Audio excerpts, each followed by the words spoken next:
So I guess you could take that basic, all of the content that went onto Tekken 7 in the arcade, and then all of the updates, the improvements, additions that we made to Tekken 7 Fated Retribution. We'll call it Tekken 7 FR.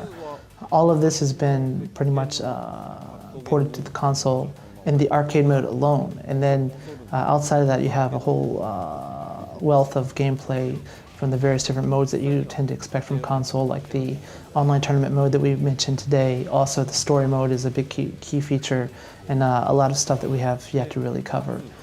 So all of that extra content is going to be seeing its way to the console version, as well as some characters and such that we have yet to talk about. In the arcade, it's a very different environment than the consoles. We released the game rather than someone paying up front and then playing as much as they like. They pay $1 US, €1 per play. So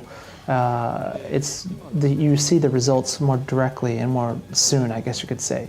If your game isn't doing that well in the perspective of the players, the income drops off quite drastically.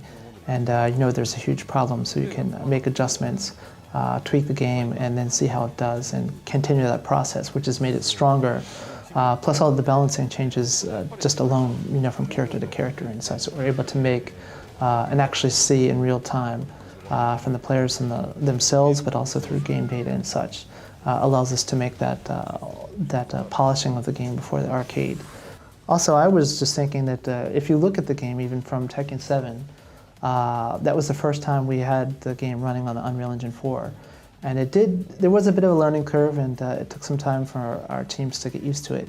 And you can see a big change in the stages and the level of graphic detail from 7 to 7 FR. And we actually went back and tweaked a bit of the stages that we had done earlier on for 7.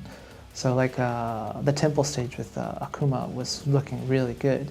And our artists actually went back and said, okay, we wanted to do a little bit of work on the other stages as well. And Rage Arts, too, I believe, changed. At first, it was a set amount of damage. And then from FR, I believe it was, we made it so the less health you have, the more damage that your Rage Arts do. So there's actually a lot of tweaks, you know, even besides the character balancing, which has changed quite a bit to kind of even it up. Here we go!